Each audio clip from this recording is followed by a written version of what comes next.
ప్రభు అయిన యేసు నామం పేరిట మరి యొక్క పర్యాయం ఉదయ కాలమున వందనాలు స్తుతులు స్తోత్రం చెల్లిస్తున్నాం. యేసు యొక్క పునరుత్థానాన్ని మనమందరూ కూడా వాక్యం ద్వారా అనేక పర్యాయము చర్చెస్లో విని ఉన్నాము.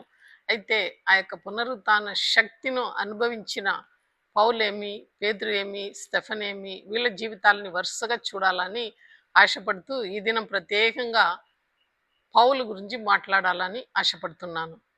చక్కని మాట ఒకటి మొదటి కొరింథీలో మొదటి అధ్యాయము 18 చెప్పినాడు పౌలు. సిలువను గుర్చిన వార్త నశించి వారికి వెర్రితనం, రక్షింపబడిన మనకైతే అది దేవుని యొక్క శక్తి అయి ఉంటున్నదని. ఈ పునరుత్థాన శక్తిని మనం అనుభవించి ఉన్నామా? ఈ పౌలు మొట్టమొదటిగా సౌలుగా ఉండేటప్పుడు ఏ రీతిగా ఉన్నాడని ఒకసారి మనం ధ్యానం చేస్తాము. అపోస్తల కార్యము 9 అధ్యాయము 1 నుంచి మనం చూస్తే, సౌలు ఇంకను ప్రభు యొక్క శిష్యులను బంధిస్తూ హత్య చేయించు తనకు ప్రాణధారమైన కార్యముగా ఆయన ఎంచుకొని, ఈ మార్గమందు పురుషులనేమి స్త్రీలు ఏమి కనుక ఎట్లైనా వారిని బంధించి యెరూషలేముకు తీసుకొని వచ్చుటకు దమస్కులో సమాజం వారి దగ్గర పత్రికను ఆయన తీసుకున్నాడు అన్నమాట. ఆ యొక్క స్త్రీలేమి పురుషులేమి ఎవరైతే యేసుక్రీస్తును అంగీకరించారో వాళ్ళని పట్టుకొని హింస చేసి వాళ్ళని యెరూషలేముకు తీసుకురావాలని దమస్కుల ఆయన అధికారము యాజకుల దగ్గర ఆ యొక్క పత్రికను తీసుకొని బయలుదేరి వెళ్ళుచున్నాడు. అతడు ప్రయాణం చేయించు దమస్సు దగ్గరికి వచ్చినప్పుడు అకస్మాత్తుగా ఆకాశం నుండి ఒక వెలుగు అతని చుట్టూ ప్రకాశించెను. ఆయన వెళ్ళుచున్నాడు ఎంతో ఉద్రేకంగా. ఆ యొక్క మార్గంలో, యేసు స్వామి యొక్క మార్గంలో నడిచే ప్రతి ఒక్కరిని కూడా ఆయన బంధించాలా, వాళ్ళని పట్టుబట్టాలా, ఎలాగనో ఆ మార్గం నుంచి తప్పించాలా. ఎందుకంటే అనేక మంది ఆ మార్గంలోకి వెళ్ళిపోతున్నాడని ఆయన బాధపడి వాళ్ళని వేరే మార్గంలో నడిపించాలని ఆయన ఆత్రంతో ఆ యొక్క పత్రికను తీసుకొని వెళ్ళుచున్నాడు. అకస్మాత్తుగా ఆకాశం నుండి ఒక వెలుగు అతనికి చుట్టూ ప్రకాశించెను. మొట్టమొదటిగా ఆకాశంలో మధ్యాహ్నం సమయంలో ఆ యొక్క వెలుగులోనే మరి ఎక్కువ వెలుగును ఆయన చూడగలిగాడు అనమాట. ఆయన చూపు పోయింది. అప్పుడు నేల మీద పడి, సౌలా సౌలా నీవేళ నన్ను హింసిస్తున్నావని తనతో ఒక స్వరము పలుకుట వినెను. చూడండి, if you are chosen by God you will hear the voice of the Lord. ఎవరైతే దేవుని దగ్గర ఉంటున్నారో, దేవుని ఎన్నుకొని దేవుని వాక్యంలో మనం నిలబడాలని ఆశపడుతున్నామో దేవుడు మనతో మాట్లాడ్చాడన్నమాట. ఇక్కడ ఆయన ఎంతో వైరాగ్యంగా ఆయన మార్గంలో భక్తి వైరాగ్యంతో ఆర్థడాక్స్గా వెళ్ళుచున్నాడు. అదే ఒక పట్టుదల తన మార్గంలో, యేసే మార్గంలో ఆయనకు ఉంటుందని యేసు ఎరిగి ఆయనను అక్కడ పట్టుకున్నట్లు మనం చూస్తాం. చూడండి, ఆయన చుట్టూ ఒక వెలుగు, ఆయన చూడలేని ఆ యొక్క వెలుగులో జీవిస్తున్న దేవుడు అనమాట. అటువంటి వెలుగును చూచినప్పుడు ఆయన నేత్రము కనబడకుండా పోయింది అనమాట. కన్ను కనబడకుండా పోయింది. ప్రభువా నువ్వు ఎవడని అడగగా ఆయన నేనే, నువ్వు హింసిస్తున్న యేసు అని సెలవిచ్చాను. చూడండి, మనము గడిచిన మెసేజెస్లో చూసినాం, దేవుడు 11 మందికి కనబడినారు. మొట్టమొదటిగా మగ్దలేన మరియ ఎంతో ఆశతో ఆ సమాధి దగ్గర తెల్లవారుజామున వెళ్ళి ఆమె చూచినప్పుడు తోటమాలిని అనుకొని, ప్రభువా యొక్క శరీరాన్ని నేను ఎక్కడ ఎత్తుకొని పోయి పాతి పెట్టారో నాకు చెప్పండి, నేను వెళ్ళి ఆయనను ఎత్తుకుంటానని ప్రేమగా అడుగుచుండగా యేసు ఆమెను చూచి మరియా అని పిలుస్తున్నాడు. ఎందుకంటే ఎంతో ఆశతో ఆమె అడుగుచున్నది. అటు తర్వాత ఆ మార్గంలో వెళ్ళుచున్న ఎమ్మా మార్గంలో వెళ్ళుచున్న 2 శిష్యులకు ఆయన కనబడుతున్నారు. వాళ్ళతో మాట్లాడినప్పుడు, ఆయన మనతో మాట్లాడినప్పుడు మన హృదయము ఎంతో మండుచున్నది కదా ఆ వాక్యాలు వినేటప్పుడని వాళ్ళు కూడా చెప్పుకుంటున్నారు. సాయంత్రకాల సమయంలో రొట్టె విరుచుట్లో వాళ్ళు కనబడారు. మూడవదిగా మేడగదిలో శిష్యులకు అందరు కూడా, స్త్రీలందరూ కూడా చూడగలిగారు. నాలుగవదిగా ఆ సమయంలో తోమ లేదు కాబట్టి తోమ కోసం మరి ఒక పర్యాయం వాళ్ళ మధ్యలో వచ్చి దేవుడు నిలబడాడు. అయితే నా చేయిలో వ్రేలు పెట్టి చూడు అని సెలవిచ్చినప్పుడు, చూచి నమ్ముట కంటేను చూడక నమ్మేవాడు ధన్యుడు అని సెలవిస్తున్నాడు. మరలా ఇంకా మనం చూసేటప్పుడు ఒకేసారి 500 మందికి దేవుడు కనబడినట్లు వాక్యం సెలవిస్తుంది. అంతేకాకుండా మనం చూస్తాము, ఆయన దిబేరా సముద్రం దగ్గరికి వెళ్ళి వాళ్ళందరూ కూడా మరలా చేపలు పట్టేదానికి వెళ్ళిపోయిన తర్వాత దేవుడు అక్కడ సముద్రం తీరంలో నిలబడి చేపలను పేల్చి వాళ్ళని పిలిచి వాళ్ళకి భోజనం పెట్టి వాళ్ళ నేత్రాల్ని తెరుస్తాడు. అప్పుడు పేదల దగ్గర అడుగుచున్నారు, నువ్వు నన్ను నిజంగా ప్రేమిస్తున్నావా అని ముమ్మారు అడిగినప్పుడు పేదరు ముమ్మారు పొంకించినాడు దేవుడిని. అయితే బొంకిన వాడిని ఆయన దేవుడు తీసుకొని వాడుజట్టు మనం చూస్తాం. అంతేకాకుండా యాకోబుకు ప్రత్యక్షమైనాడు, ప్రతి ఒక్కరికి ఆరోగ్యమయ్యే సమయంలో అందరికి కనబడినాడు. అటు తర్వాత కొండలో ఆయన పాదం నిలిచింది. అందరూ చూడంగా ఆరోగ్యమైనాడు అనమాట. కాబట్టి మనం ఈ దినం చూసినప్పుడు ఈయన ఏం చెప్తున్నాడంటే, పౌలు కూడా చక్కగా చెప్తున్నాడు. 1 Corinthians 15 3-4, నాకు ఇయ్యబడిన ఉపదేశము మొదట మీకు అప్పగించి తిని, అదేమనగా లేఖనము ప్రకారము క్రీస్తు మన పాపముల నిమిత్తము మృతి పొందెను, సమాధి చేయబడెను, లేఖనము ప్రకారము 3వ దినమున లేపబడను. ఆయన కేపాకును అంటే పేదరుకును తరువాత 12 గొర్రెలకు కనబడను. అటు పిమ్మట 500కు ఎక్కువైన సహోదరులకు ఒకే సమయంలో ఆయన కనబడెను. వీరిలో అనేకరు ఇప్పటి వరకు నిలిచి ఉన్నారు, కొందరైతే నిద్రించి ఉన్నారు. ఆయన యాకోబునకును అటు తర్వాత ఆ యొక్క అపోస్తలందరికీ కనబడెను. తర్వాత చెప్తున్నాడు చూడండి, అందరికీ కడపట కాలమందు పుట్టినప్పుడు ఉన్న నాకును కనబడెను, ఇప్పటి కాలంలో నాకును కనబడెను. ఎలయనగా నేను అపోస్తులందరిలో తక్కువ వాడను, దేవుని సంఘంను హింసించినందున అపోస్తులు అనబడుటకు యోగ్యను కాను. చూడండి ఎంత తగ్గింపు చెప్తున్నాడు అనమాట. నేను ప్రధాన పాపి అంటున్నాడు, నాకు కూడా కనబడినాడు. ఆయనను నాకైనను ఆయన దేవుని కృప వల్లనే అలాగా ఆయనను అని సెలవిస్తున్నాడు అనమాట. చూడండి, కడపటికి ఈ యొక్క కాలమందు పుట్టినట్లు నాకును కనబడెను. కాబట్టి మనం చూస్తాం ఎంతో మంది కనబడినాడు. అయితే పౌలును ఎన్నుకున్న విధము వేరు.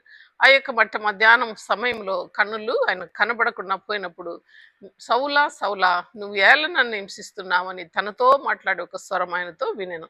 ప్రభువా నువ్వు ఎవడవని అతడు అడుగగా ఆయన నేను హింసిస్తున్నా యేసును, లేచి పట్టణంలోకి వెళ్ళుము, అక్కడ నువ్వు ఏమి చేయవలనో అది నీకు తెలియబడును అని చెప్పాను. ఆయన మాత్రం ఆ స్వరం వింటున్నాడు. చుట్టూ ఉండే వాళ్ళకు ఏదో శబ్దం వినబడుతుంది, ఏమి వాళ్ళకి అర్థం కాదు. అయితే పౌలు మాత్రం ఆ శబ్దాన్ని వినగలిగినాడు. నువ్వు వెళ్ళు, దగ్గర ఉండే పట్టణానికి వెళ్ళుము, ఆ పట్టణంలోకి వెళ్ళినప్పుడు నువ్వు ఏమి చేయవలనో అది నీకు తెలియబడును అని చెప్తాడనమాట. అతనితో ప్రయాణం చేసిన మనుషులు ఆ స్వరం విని కానీ ఎవరినైనా చూడక మొదట కలవరపడిరి. సౌలు నేల మీద నుండి లేచి కన్నులు తెరిచినను ఆమె ఏమీ చూడలేకపోయాను గనుక వారు అది చేయి పట్టుకొని దమస్కులోనికి నడిపించిరి. దమస్కు మార్గంలో ఆయన వెళ్ళుచున్నాడు కాబట్టి కళ్ళు పోయింది కనుక వాళ్ళు ఆయన చేయి పట్టుకొని నడిపిస్తున్నాడు. అది 3 దినములు చూపు లేక అన్నపానము ఏమీ పుచ్చుకొనక ఉండెను. అంటే 3 దినములు ఆయన ఉపవాసం ఉన్నట్లు చూస్తాం. ఆయనను చేయి పట్టుకొని వాళ్ళు నడిపిస్తున్నారు. అదే సమయంలో దేవుడు చూడండి ఎలాగైతే సౌలుకు ప్రత్యక్షమైనాడో ఆ రీతిగానే అక్కడ మనం చూస్తాము అననీయ కూడా ప్రత్యక్షమవుతున్నాడు. చూడండి, దమస్కులో అననీయ అని ఒక శిష్యుడు ఉండెను. ప్రభు దర్శనమందు అననీయ అతనిని పిలువగా అతడి ప్రభువా ఇదిగో నేనున్నానని ఆయనకు, అందుకు ప్రభు నీవు లేచి వీధికి వెళ్ళి యూదా అనువాడి ఇంట దర్శిస్తువానైన సౌలు అనువాని కొరకు విచారించుము, ఇదిగో అతడు ప్రార్థన చేయుచున్నాడు. అతడు అనన్య ఒక లోపలికి వచ్చి తాను తల మీద చేతులు ఉంచట చూచి ఉన్నాడని చెప్పాను. అందుకు అనన్య, ప్రభువా ఈ మనుష్యుడు యెరూషలేములో ఉన్న పరిశుద్ధులందరినీ ఆయన పట్టి పీడించి కష్టపెట్టేవాడు అని చెప్తున్నాడు అనమాట. అందుకు దేవుడు ఏమంటున్నాడు, ఇతడును నీ నామమును బట్టి, ఇక్కడ కూడా ఆయన నీ నామమును బట్టి ప్రార్థన చేయవారందరినీ బంధించుటకు అతడు ప్రధాన యాజకుల దగ్గర ఆజ్ఞ తీసుకొని వస్తున్నాడు ప్రభా అని చెప్తున్నాడు. అందుకు ప్రభు నువ్వు వెళ్ళుము, అన్యజనుల ఎదుట, రాజుల ఎదుటను, ఇజ్రాయేలుల ఎదుటను నా నామంను భరించుటకు ఇతడు నేను ఏర్పరచుకున్న సాధనమై ఉన్నాడు అని చెప్తున్నాడు అనమాట. ఈజ్ అ చోజన్ వెజల్ అని చెప్తున్నాడు. చూడండి, అంటే మొట్టమొదట అననీయ ఏమంటున్నాడు, చిత్తం ప్రభా అని చెప్పి ఫలానా వ్యక్తి వస్తాడు, నీవు ఆయన తల మీద చేయబెట్టి ప్రార్థన చేసినట్లు ఆయన దర్శనం కనబడినాడు, కాబట్టి నువ్వు వెళ్ళి ఆ యూదా ఇంట్లో ఉన్న దర్శిస్వాన్ని ఆయన ఆ యొక్క దర్శిస్వాన్ని ఆయన ఆ యొక్క సౌలు మీద చేయబెట్టి ప్రార్థన చేయమంటే, ప్రభువా వాడు చాలా చెడ్డాడు, క్రైస్తవులను హింసించినాడు, యెరూషలేములో స్త్రీలను పురుషులను పట్టుకొని వెళ్ళినాడు, అటువంటి అని దగ్గర నేను వెళ్ళలేను అని ఇప్పుడు చెప్తా అంటే దేవుడు ఏమంటున్నాడు, ఇతడు నేను ఏర్పరచుకున్న చోజన్ వెజల్ అని అంటున్నాడు అనమాట. ఎవరెవరి దగ్గర, ఇజ్రాయేలుల దగ్గర, రాజుల ఎదుట, జనుల ఎదుట, అన్యజనుల ఎదుట, రాజుల ఎదుట, ఇజ్రాయేల్ ఎదుట నా నామమును ఆయన భరించుటకు ఇతడు నేను ఏర్పరచుకున్న సాధనమై ఉన్నాడు అని సెలవిస్తున్నాడు. ఇతడు నా నామం కొరకు ఎన్ని శ్రమలు అనుభవించవలసి ఉంటున్నదో నేను చూపుచున్నానని అతనితో చెప్పాను. వెంటనే ఆయన ఏం చేస్తున్నాడు, అననీయ లేచి ఆ పట్టణానికి వెళుతున్నాడు. అననీయ వెళ్ళి ఇంట ప్రవేశించి అతని మీద చేతులు ఉంచి, సౌలా సహోదరుడా, నువ్వు వచ్చిన మార్గంలో నీకు కనపడిన ప్రభువైన యేసు నీవు దృష్టి పొంది పరిశుద్ధాత్మ వలన నింపబడినట్లు నన్ను పంపెను అని సెలవిచ్చినాడు. అప్పుడు అతడు కన్నులు పొంది ఆయన కన్నులో నుండి పొరలు వంటివి రాలగా దృష్టి కలిగి లేచి ఆయన బాప్టిజం పొందుకున్నాడు అనమాట. తరువాత ఆహారం పుచ్చుకొని ఆయన బలపడను అని వాక్యం సెలవిస్తుంది. వెంటనే సమాధ మందిరంలో యేసే దేవుడని కుమారునని ఆయన గురించి ప్రకటించి వచ్చును. ఎంత బలమైన సాక్ష్యము పౌలు ఇస్తూ వస్తున్నాడని మనము చూడగలుగుతాం అనమాట. ఇంకా ప్రాముఖ్యంగా ఇప్పుడు మన పునరుద్ధానం గురించి మాట్లాడాలంటే బైబిల్ గ్రంథం అందటిలో యేసయ్య చెప్పాడు, నేనే మార్గం నేనే సత్యం అన్నాడు. పునరుత్థానము జీవము నేనే అని సెలవిచ్చాడు. అయితే యేసు తర్వాత పునరుత్థానం గురించి అచ్చంటిగా చెప్పే ఒక మనిషి ఎవడు అంటే పౌలు మాత్రమే. 1 కొరింథీ 15:12-14 చూస్తే, క్రీస్తు మృతులలో నుండి లేపబడి ఉన్నాడు ప్రకటింపచుండగా మీలో కొందరు మృతుల పునరుత్థానం లేదని ఎట్లా చెప్తారు? క్రీస్తు పునరుత్థానుడై లేచి ఉన్నాడని ప్రకటించుచుండగా పునరుత్థానమే లేదని మీరు ఎలా చెప్పగలుగుతారు? మొదట పునరుత్థానం లేని ఎడల క్రీస్తు కూడా లేపబడలేదని ఉంటది. మరియు క్రీస్తు లేపబడని ఎడల మేము ప్రకటిస్తున్న ఆ యొక్క విశ్వాసము వ్యర్థమే అని పౌలు సెలవిస్తున్నాడు. అక్కడ మనం చూస్తే క్రీస్తు పునరుత్థానుడై లేచి ఉన్నాడు, దాన్ని మేము ప్రకటిస్తున్నాం. మీరు పునరుత్థానమే లేదని చెప్తే అయితే మేము పెట్టే విశ్వాసం కూడా వ్యర్థం అవుతుంది అని సెలవిస్తున్నాడు. కాబట్టి క్రీస్తు పునరుత్థానుడై మొట్టమొదట లేచాడని ఆయన బల్లకుతి చెప్తున్నాడు. 15-17 అదే అధ్యాయంలో చూస్తే, దేవుడు క్రీస్తును లేపునని ఆయనను గురించి మేము సాక్ష్యం చెప్పి ఉన్నామని కదా.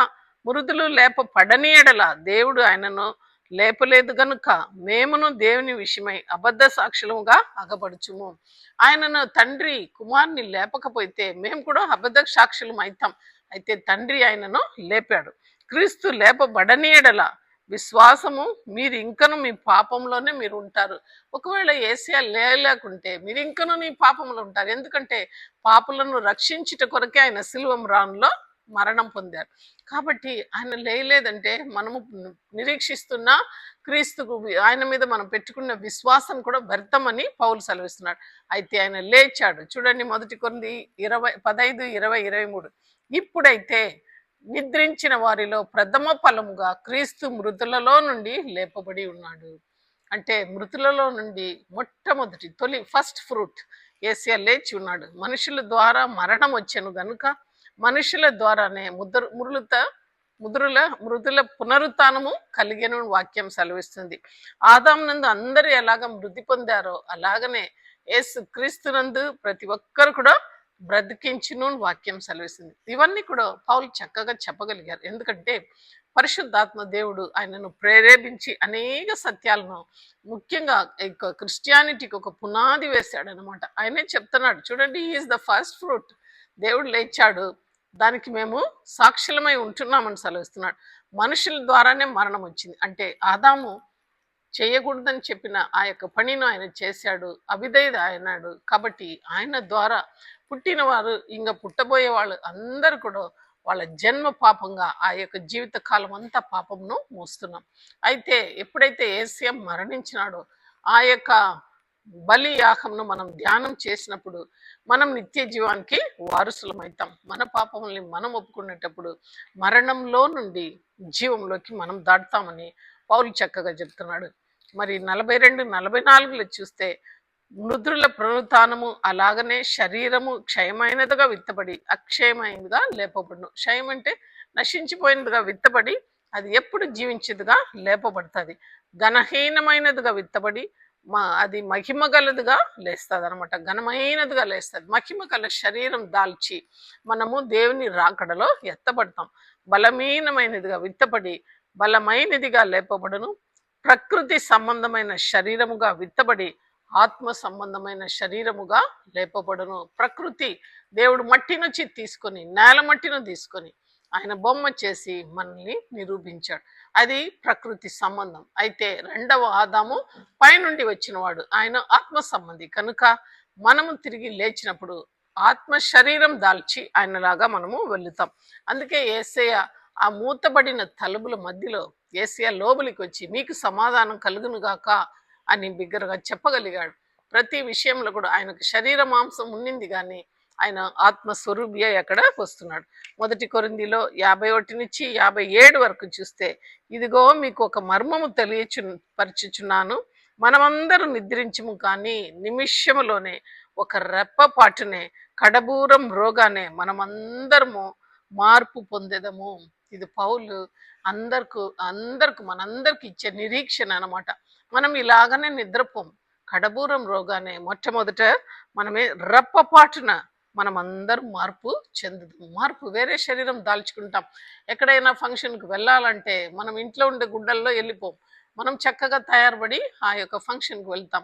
అలాగా మనం యేసయ్యను పెళ్లి కుమారుడును మనము మధ్యాకాశంలో ఎదుర్కోవాల్సిన సమయం వచ్చినప్పుడు మనమందరూ మార్పు పొంది అటువంటి శరీరము సన్నపు బట్ట నార తొడుక్కొని, తెల్లని వస్త్రం తొడుక్కొని, ఖర్జూరపు మట్ట పట్టుకొని మనం ఆయనను ఎదుర్కొంటాం. బూరం రోగాన్ని అప్పుడు మృదులు అక్షయులుగా లేపబడును, మనము మార్పు పొందుదము. క్షయమైన ఈ శరీరము అక్షయతను ధరించుకొనవలసి ఉన్నది. అంటే నశించిపోయే ఈ శరీరము ఎప్పుడుకు నశించుకున్నట్లు అక్షయతను పొందుకోవాలా. ప్రత్యక్షమైన ఈ శరీరము మర్త్యమైన ఈ శరీరము అమర్త్యమును ధరించుకొనవలసి ఉంటున్నది. కాబట్టి అవన్నీ మనం ధరించుకున్నప్పుడు మరణము మృంగివేయబడుతుంది. అందుకే పౌలు ఏమంటున్నాడు, ఓ మరణమా నీ ముళ్ళెక్కడ, ఓ మరణమా నీ యొక్క విజయం ఎక్కడ? ఎందుకంటే ఆ యొక్క బలమైన రాయిను దొల్లించి యేసయ్య బయటికి వచ్చాడు. ఆ యొక్క పునరుత్థాన దినంలో మనం చూస్తాం, ఉదయకాలంలో దేవదూత వచ్చి ఆ స్థలంలో నిలబడి కూర్చొని మహాభూకంపం వచ్చిందనమాట.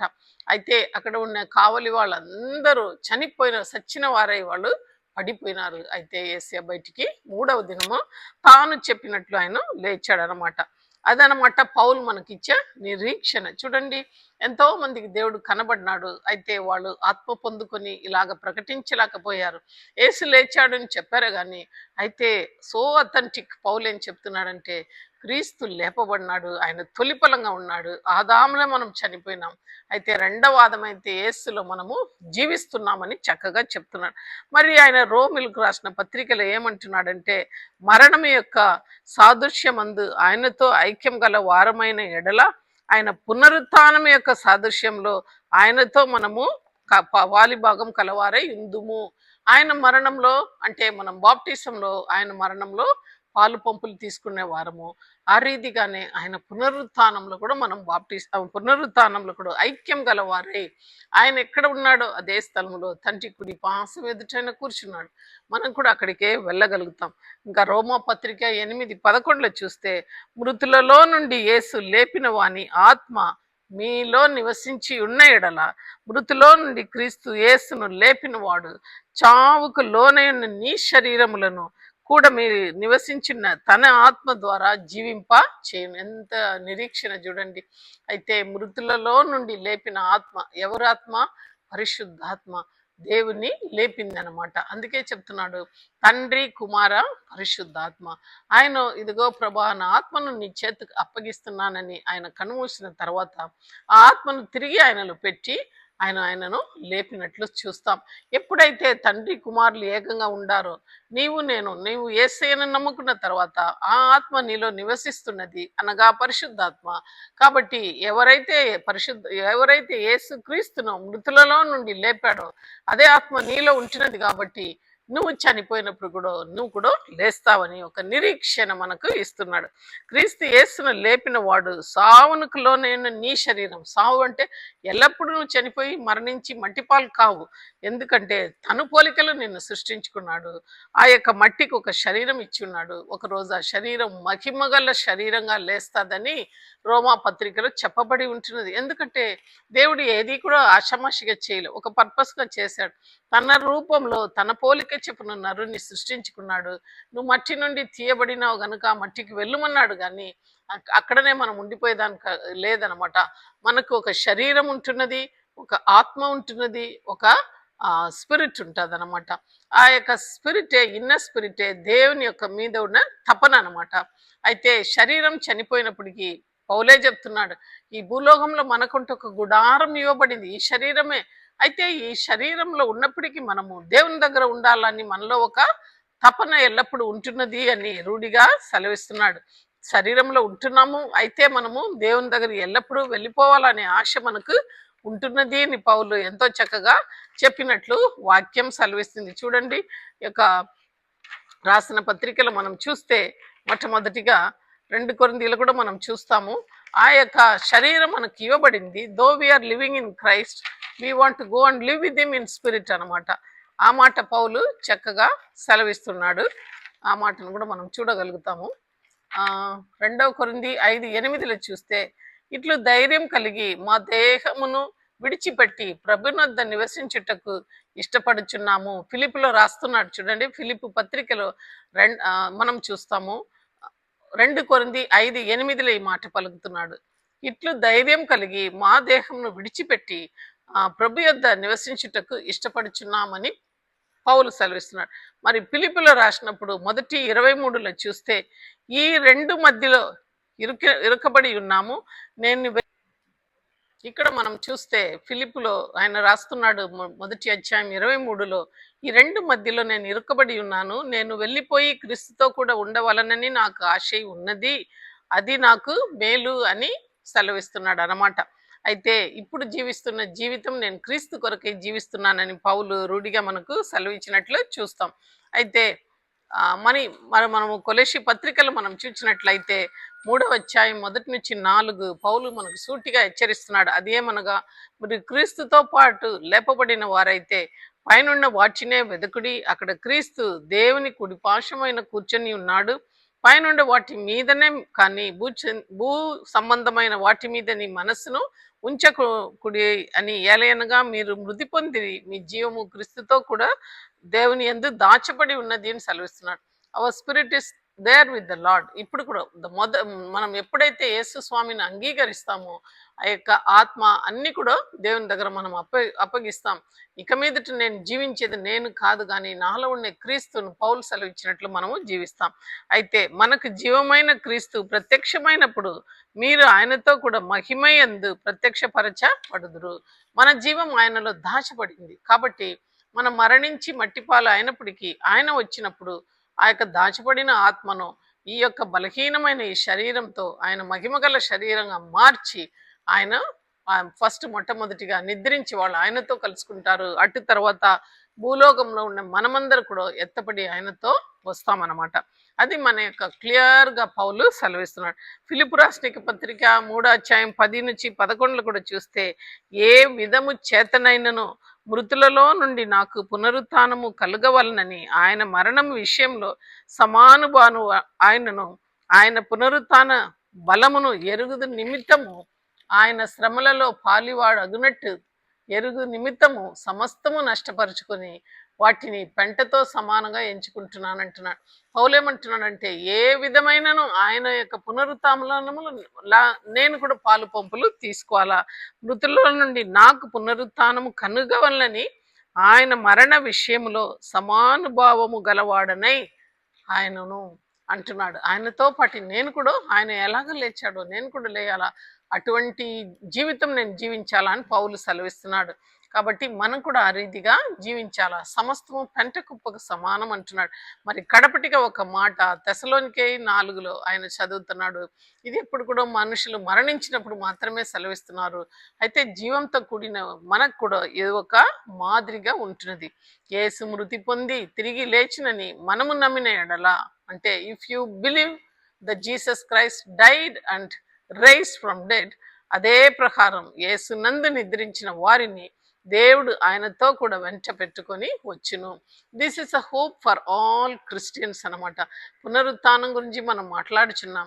If you do not believe there is resurrection, Jesus is rise from the death, there is no hope for the Christianity. You have to believe you have to keep your hope in that.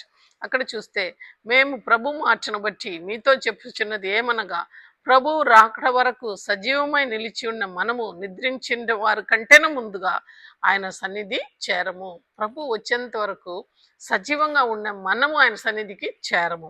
ఆర్భాటంతోనూ ప్రధాన దూత శబ్దంతోనూ దేవుని బూరతోనూ పరలోకం నుండి ప్రభువు దిగి వచ్చును. క్రీస్తు నందు నుండి మృతులైన వారు మొదట లేచితురు. అటు తర్వాత సజీవులై నిలిచి ఉన్న మనము వారితో కూడా వేగముగా ప్రభువును ఎదుర్కొనుటకు ఆకాశ మండలమునకు మేఘముల మీద కొనిపోబడుదుము. సదాకాలం ప్రభుతో పాటు మనం ఉందుము. ఇదనమాట పౌలు మనకిచ్చిన నిరీక్షణ. అంటే ఆయన వచ్చే సమయంలో కడపూరం రోగానే ఆ యొక్క సమాధులు తెరవబడి అందరు కూడా సమాధుల్లో ఉన్నవారందరూ కూడా క్రీస్తు యొక్క స్వరం వినబడే సమయం వచ్చినది. అలాగినప్పుడు ఎవరైతే క్రీస్తునందు నిద్రించారో వాళ్ళు మొట్టమొదట లేస్తారు. అటు తర్వాత సజీవులమై ఉన్న మనం కూడా మహిమగల శరీరం దాల్చి ప్రత్యాకాశంలో ఆయనతో పాటు కొనిపోబడతాం. ఇట్టి యొక్క నిరీక్షణ ఎంతో చక్కగా పౌలు మనకు విఫలంగా చెప్పాడు. ఈ దినం ఎవరు కూడా మరి పునరుత్థానాన్ని గురించి మాట్లాడుకున్నట్లు చక్కగా చెప్పాడు. నువ్వు ఏ ఇత్తనం వేస్తావో అది అలాగనే ఉండదు, అది వేరే ఒక దాని శరీరాన్ని దాల్చి బయటికి వస్తుంది అనమాట. దాంట్లో పండ్లు ఉంటాయి. మరి ఆ దాంట్లో నుంచి మరలా ఇత్తనం తీసుకొని మరలా నాటేటప్పుడు విస్తారమైన పంట ఉంటుంది. అలాగనే క్రీస్తునందు మనం పెట్టిన నిరీక్షణ అనేక మందిని ఆయన రాజ్యం వైపు మళ్లించగలుగుతుంది. అదే కాకుండా విత్తబడిన యొక్క శరీరం ఇలాగనే ఉండదు. ఆ యొక్క పునరుత్థాన శరీరమై యేసు ఎలాగా మరియమ్మను అడ్రస్ చేశారో, పేతురు యోహానుతో మాట్లాడారు, 500 కనబడారు మందికి. ఆ రీతిగా మనం కూడా మహిమగల శరీరం దాల్చి ఎల్లప్పుడూ ఆయనతో పాటు ఉండుట కొరకే పరలోక రాజ్యానికి ఎత్తబడతాం. దీనిలో మనకి ఏమాత్రము సందేహం ఉండదు. ఇటువంటి నిరీక్షణ ఏ యొక్క బోధ కూడా మనకు ఇవ్వలేదు. అయితే ఈ బైబిల్ గ్రంథం సూటిగా మనకు ఇది చెప్పబడుతుంది. ఒకవేళ క్రీస్తు లేపబడక ఉంటే మన యొక్క నిరీక్షణ వేస్ట్ అంటున్నాడు. అయితే ఆయన లేపబడినాడు. అయితే ఆయనను లేపిన ఆత్మ నీలో ఉంటున్నదాన్ని ఒకసారి చూసుకోవాలా. ప్రతినిత్యం మనం మోకరించి ప్రార్థన చేసి పరిశుద్ధాత్మ నడిపింపు కొరకే మనం కోరాలా. పౌలు సెలవిస్తున్నాడు, కేపాకు కనబడినాడు, ఎంతో మందికి కనబడినాడు, ఆఖరికి పాపినైన నాకును కనబడినాడని పౌలు ఎంత చక్కగా చెప్పి అవంతా కూడా ఆయనకు పరిశుద్ధాత్మ తెలియపరిచినాడు అనమాట. ఈ యొక్క సమస్త సత్యము ఆయనకు తెలియపరిచాడు. అందుకే పౌలు తీమోతిని హెచ్చరించినప్పుడు, నీకు ఎవ్వడనూ బోధించాల్సిన అవసరం లేదు, ఎందుకంటే నీలో ఉన్న ఆత్మ సమస్త సత్యంలో నిన్ను నడిపిస్తుంది. నీ యవన వయసులో ఏదైతే నువ్వు నేర్చుకున్నావో దానిలో నిలిచి ఉండు అని సెలవిస్తున్నాడు. మనం కూడా ఈ కడపటి దినములలో అనేక బోధకులు అనేక బోధ చేస్తారనమాట, రకరకాల బోధలు. అయితే మనము ఎల్లప్పుడూ బైబిల్ గ్రంథాన్ని అత్తుకొని అక్కడ చెప్పిన మాటను రూఢిగా నమ్మాలి. అయితే ఎప్పుడైతే యేసుక్రీస్తును నీ సొంత రక్షకుడుగా నువ్వు అంగీకరించావో నీ జీవం ఆయనతో పాటు దాచి ఉన్నది. ఇంకా జీవించుట నువ్వు కాదు, కానీ నీలో ఉన్న క్రీస్తు అనమాట. సిలువ వేయబడిన క్రీస్తును మనము తీసుకొని లోకానికి ప్రకటన చేయాల. ఆయనలో ఉన్న తగ్గింపు, ఆయనలో ఉన్న ప్రేమ, ఆయనలో ఉన్న దయాళత్వము కలిగి లోకంలో జీవించాలా. ఆయన రాకడ సమయంలో నువ్వు మరణించి ఉంటే నువ్వు ఆయనతో పాటు ఎత్తబడుటకు నీ శరీరము మహిమగల శరీరం ధరించి లేస్తుంది. ఒకవేళ ఆయన రాకడ సమయంలో సజీవంగా ఉంటే ఆయనతో పాటు వెళ్ళుటకు మహిమగల శరీరం దాల్చి ఆ మధ్యాకాశంలోకి మనము కొనిపోబడతాం. ఇట్టి నిరీక్షణ మనకు ఉంటున్నది. ఎందుకంటే పౌలు ఇంకొక అధ్యాయంలో సెలవిచ్చిన రీతిగా ఆయన అంటున్నాడు, ఒకడు ఉన్నాడు, ఆయన మధ్యాకాశంకి ఎత్తబడినాడు, 3వ ఆకాశానికి ఎత్తబడ్డాడు, అక్కడ జరిగే సంఘటనలన్నీ కూడా ఆయన ఆత్మలో చూడగలిగాడు అని తన యొక్క పత్రికలో రాయగలిగాడు అనమాట. అయితే పౌలు ఎంతో నేర్చుకునేవాడు. తను తాను తగ్గించుకొని క్రీస్తు యొక్క రహస్యాలన్నీ తెలిసి అవన్నీ కూడా ఎన్నో పత్రికలు రాశాడు. ఆ సత్యం ఒకటే, దాన్ని గ్రహించి ఈ పునరుత్థాన శక్తిని మనం అనుభవించాలా. ఈ యొక్క సందేశాన్ని లోకమంతటికి తీసుకుని వెళ్ళాలా. మరి ఎక్కడ ఎవరు చెప్పలేని యొక్క కార్యము క్రీస్తవులకు, యేసుక్రీస్తును నమ్మిన బిడ్డలకు ఈ జీవితం తర్వాత అటు తర్వాత ఒక జీవితం ఉంటున్నదని రూఢిగా పౌలు సెలవిచ్చి ఉన్నాడు. కేవలం 70 సంవత్సరం 80 సంవత్సరం దీనికి మాత్రం మనం జీవించకున్నా రాబోయే జీవితం కొరకే ఇప్పుడే పునరుత్థానం పొందాలా. మన జీవితం పునరుత్థానం పొందాలా.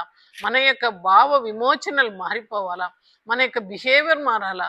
మన యొక్క ఆలోచనలు యేసు వైపు కేంద్రీకం పెట్టుకొని పునరుత్థానం చెందాలా. ఇప్పుడే మనం పునరుత్థానం చెందినప్పుడు ఆయన రాకడలో మనం ఎత్తబడేది ఎంతో సులభం.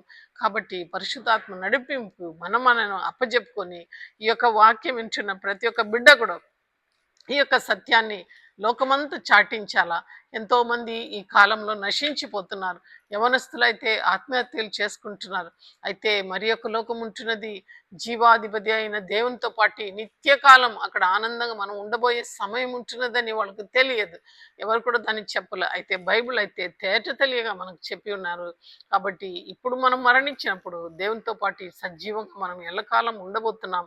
అయితే జీవిస్తున్న ఈ కాలంలో యేసుతో పాటు నువ్వు నడుస్తున్నావా? ఆనోకైతే దేవునితో పాటు నడిచాడు, వాడు ఎత్తబడ్డాడు. మనం ఈ లోకంలో ఈ సత్యాలను తెలుసుకొని మన వరకు మనం దాచుకోకుండా అనేక మందికి ఈ సత్యాల్ని మనం తెలియపరచుటకు నోరుప్పి ఈ యొక్క వాక్యాలను అన్ని కూడా అనేక మందికి వాక్యం వచ్చిన వాళ్ళు చెప్పాలని దేవుడు ఇష్టపడుతున్నాడు. ఎందుకంటే ఈ కడవరి కాలంలో ఆయనకు ఆ యొక్క అధికారంను దేవుడు ఇచ్చాడు. మరి పౌలు వెళ్ళిపోయాడు, యోహాను, పేతురు అందరు కూడా సిలువ వేయబడ్డారు. యోహాన్ అయితే ఆయన ఒక్కడే హతసాక్షిగా మరణించకుండా ఆయనను నూనెలో కాల్చిన నూనెలో వేసినప్పటికీ ఆయన మరణించలేదు. అయితే ఆయన దీపవాసిగా దూరంలో ఉండి ఆ యొక్క దర్శనాన్ని కనుక్కొని లోకానికి తెలియపరిచాడు. అయితే ఈ కాలంలో నీవు నేను ఒక పేదరుగా, ఒక యోహానుగా, ఒక మగ్ధులైన మరియగా ప్రతి ఒక్కరు కూడా వాక్య ప్రకటన చేయాలా. మనకు తెలిసినది ఇద్దరికి మనము తెలియపరచాలని దేవుడు మనల్ని ఎదురు చూస్తున్నాడు. కాబట్టి ఆ యొక్క పరిశుద్ధాత్మ శక్తిని పొందుకొని కనులు తెరవబడి ఆ యొక్క పౌలు ఏ రీతిగా ఎన్నో పత్రికలు రాశాడు. అయితే ఈ యొక్క మరణం యొక్క మర్మమును, యేసు యొక్క రాకడను, ఆ యొక్క ఎత్తబడే గుంపులు ఏ రీతిగా మనం ఉంటాలనో అన్నీ కూడా తేట తెలియగా కడపటి దినం వరకు ఆయన ప్రకటించినట్లు చూస్తాం. అందుకే మనలో యేసయ్య పుట్టేంత వరకు నేను గర్భవేదన పొందుచున్నానని ఒక సంఘాన్ని చూచి ఆ యొక్క పౌలు రాస్తున్నాడు. కాబట్టి మనలో కూడా ప్రతి ఒక్కరు కూడా అటువంటి వేదన పొంది ఈ వాక్యం లోకం అందటిలో, ఎందుకంటే మత్తయి సువార్త 28లో దేవుడు చెప్తున్నాడు, లోకం అంత భూతికంతం వరకు మీరు నాకు సాక్షులై ఉండుడి అంటున్నాడు. We need to proclaim this gospel an to the end of the world. అంతవరకు మనం నిశ్చింతగా ఉండేదానికి వీలు లేదు. What ever we have learned we have to tell to others. కాబట్టి దేవుడు ఈ మాటలను మన మధ్యలో దీవించి ఆశీర్వదించును గాక. ఆమేన్. ప్రార్థన చేస్తాం. మహాపరిశుద్ధుడా, స్తుతులకు పాత్రుడైన మా గొప్ప పరలోక తండ్రి, యేసయ్య నీ ఘనమైన నామం ప్రభా, వందనాలు వందనాలు వందనాలు ప్రభా. అయ్యా, కేవలం మా మాటలు కాదు ప్రభా, నీ సత్య వాక్కు నిజం ప్రభా. పౌలు సెలవిచ్చినాడు, ఇదిగో ప్రభా అయ్యా తండ్రి, బల్ల కుత్తి ఆయన ప్రభా, అవునైనా పునరుత్థానుడైన యేసు నందు విశ్వాసం ఉంచుడిని సెలవిచ్చావు. ఆయనను మరణం నుండి లేపిన ఆత్మ నీలో ఉన్న ఎడల ఒకరోజు నువ్వు కూడా లేపబడతావు అని సెలవిచ్చాడు. అయితే జీవిస్తున్న మేము ఇప్పటి కాలంలో పరిశుద్ధ ఆత్మను రిసీవ్ చేసుకొని ఇప్పటి నుండే ఆ యొక్క పునరుత్థాన అనుభవంలోకి వచ్చుటకు సహాయం చేయండి. యేసును పోలి నడుచుటకు కృప చూపించండి. ఆయన రాకడ వరకు ఆయన ప్రేమను, ఆయన దయను, ఆయన కనికరమును, ఆయన జాలిను, ఆయన క్షమాగుణను అందరికీ తెలియపరుస్తూ నీ రాకడ వరకు ఒకవేళ మేము నిలిచి ఉంటే ఎత్తబడే గుంపుల ప్రభా మేము ఉండులాగా కృప చూపించుమని అడుగుచున్నాం. అయ్యా, ఏ ఒక్కవరకునైనా తెలియని యొక్క సత్యము, ఇదిగో ప్రభా మరణం నుండి నువ్వు జీవంలో మమ్మల్ని దాటించి ఉన్నావు. అయ్యా, నిన్ను నమ్ముకున్న బిడ్డలకి ఆధిక్యతను ఇచ్చి ఉన్నావు. చిరకాలం నీతో పాటు జీవించే అనుభవం మాకు ఇచ్చి ఉన్నాం. అయ్యా, ఎంతో మంది ఇది తెలియక ప్రభా బాధల్లో, వేదల్లో, కష్టంలో ప్రభా అయ్యా నాయన ఇదిగో ప్రభా తన జీవాన్ని తీసేసుకుంటారు ప్రభా. అటువంటి వారి మధ్యలో ఈ వాక్యం వెళ్ళి ప్రభా పునరుత్థానులై వాళ్ళని జీవింప చేయుటకు నువ్వు కృప చూపించుమని అడుగుచున్నాం. ప్రతి ఒక్క బిడ్డ తనకు తెలిసినది ప్రభా ఇతరులకు చెప్పి ప్రభా జీవ మార్గంలో నడిపించుటకు నాయన ప్రతి ఒక్కరి మీద భారాన్ని మీరు వేయమని, విత్తబడిన వాక్యాన్ని ప్రభా నీళ్లు కట్టి ప్రభా ఫలింప చేయమని త్వరలో రాని ఉన్న యేసయ్య ప్రేమ గల నామంలో ప్రార్థిస్తున్నాను తండ్రి. ఆమేన్.